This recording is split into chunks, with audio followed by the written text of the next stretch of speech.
Welcome to the audio podcast, powered by Johnny Ritz TV.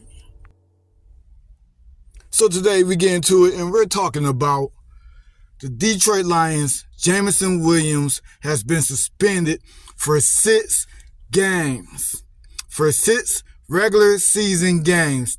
He will be allowed to participate in the OTAs, the off-season activities, and the preseason. But when the beginning of the season starts, he will be set down for the first 6 games.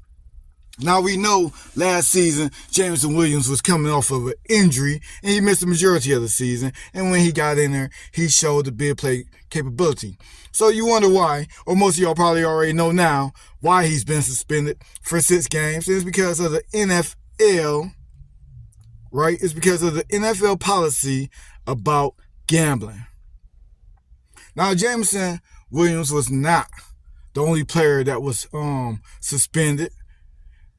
The Lions had 2 other receivers or players suspended indefinitely, and they were cut right away. But them 2 players doesn't really matter because nobody was checking for them 2 players anyway. The big thing that matters here is Jameson Williams was suspended for gambling on NFL property in the NFL facility. Not for gambling on the NFL game. The details of what he was gambling on was unknown, but it was no violation for him gambling. It was where he gambled at. And that's the issue here, right?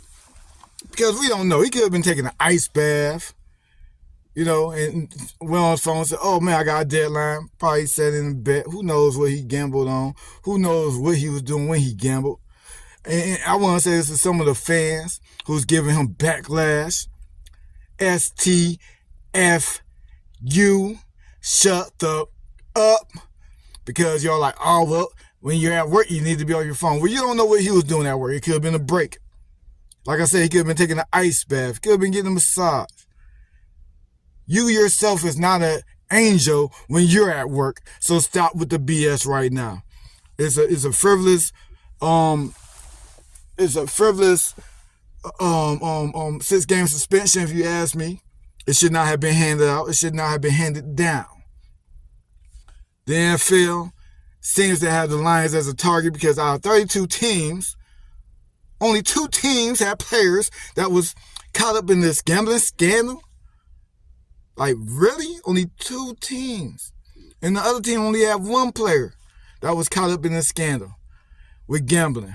So, you look at it and you say, hey, what's the big deal? I want to know what the big deal is, too, because, to be honest with you, maybe a warning first time around.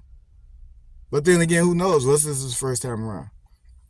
Either way it go, we will not see Williams until week 7 in the Detroit Lions uniform.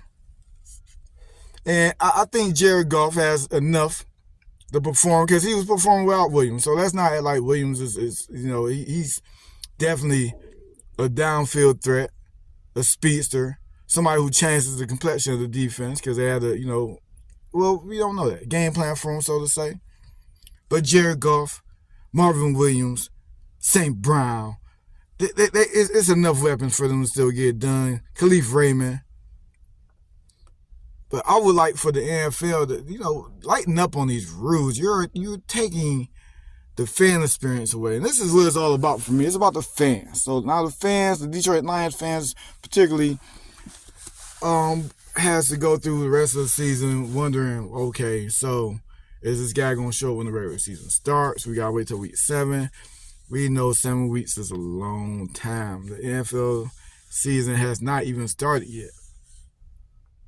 Hey, Williams, I'm cheering for you. I'm pulling for you. Keep your head up and stay off the gambling app, man. At least while on NFL facilities. And remember, no gambling on football games. NFL, non-NFL. No gambling on football games. Hey, thanks for tuning in to the audio podcast. It's your boy, Johnny Audio. Powered by Johnny Ritz TV.